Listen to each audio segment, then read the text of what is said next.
In the Philippines, Ifugao province is known for its majestic mountains, ancient rice terraces and strong indigenous customs. Isolation carries risks. Women traditionally have given birth at home, where labour complications can be fatal. But childbirth is becoming safer with the establishment of community birthing centres run by skilled midwives. There are still women who live beyond the reach of health workers and can't get to a clinic easily. At her home, deep in the hills, Adela Manuela went into labour at night. She delivered baby Jessa at dawn on her own. Soon after the birth, midwife Olivia Punihik arrived on foot to look after mother and baby. Both were okay.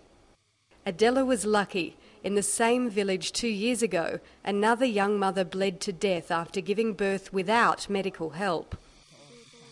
The woman died from a postpartum hemorrhage. They started to carry her to the clinic, but they'd waited too long. It was too late. From Adela's village, the nearest clinic is a 2-hour trek over mountain trails. Geography is a major challenge to getting more women to give birth in safe settings, according to Ifugao's Provincial Health Officer, Dr. Mary Jo Dalawan.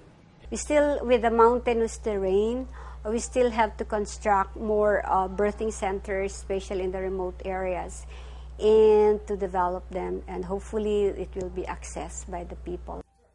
Ifugao has already made progress. Mothers in less remote communities around the capital, Lagawe, can now deliver safely in modern birthing centres set up by local authorities with support from UNFPA, the United Nations Population Fund. Midwives like Elsa Pagal have been trained in essential obstetrics and newborn care.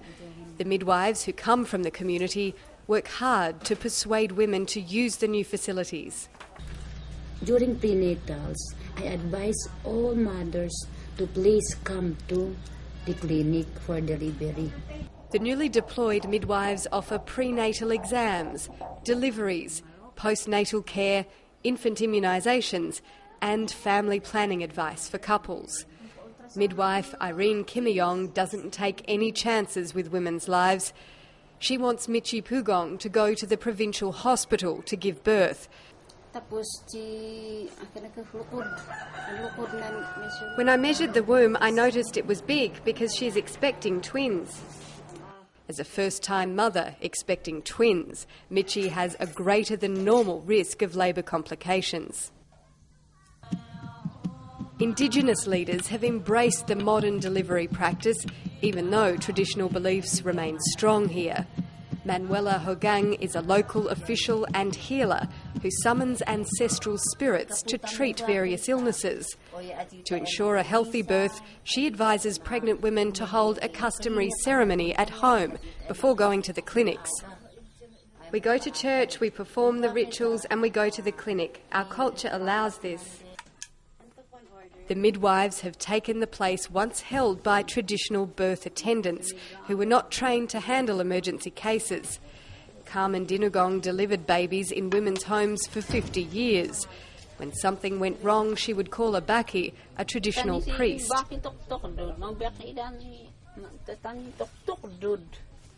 The baki performed a ritual and offered some chickens. That usually solved the problem. A local law created volunteer teams to promote the new maternal care services, adopting local traditions. When a woman goes into labour, volunteers are ready to carry her to the clinic in a hammock, known locally as an ayod. Thus, the teams are called ayod community health teams. In the ayod team, they have so many members wherein two will carry the hammock, and then the others carry the packs, and then the food, and then other things which we will use in the clinic. The volunteers can borrow from a credit fund to invest in activities like animal husbandry and vegetable farming. The interest helps pay for community outreach efforts. I plant here beans, corn, eggplant. Clients are responding to the outreach.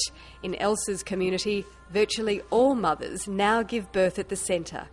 Nursing student Jane Marie Ayok is expecting her first child. When we came here, it is safe, feeling safe when having delivery here. Our midwife is always there to take care of us anytime. She's always here for us. Every day, 11 women in the Philippines die during pregnancy and childbirth, according to government estimates. Today, childbirth is getting safer. Providing better access to skilled health providers and culturally appropriate, safe birthing facilities could save most of those lives. With support from UNFPA, Ifugao is showing the way. This report was prepared by William A. Ryan and Mark Westhoff and narrated by Ella Callan.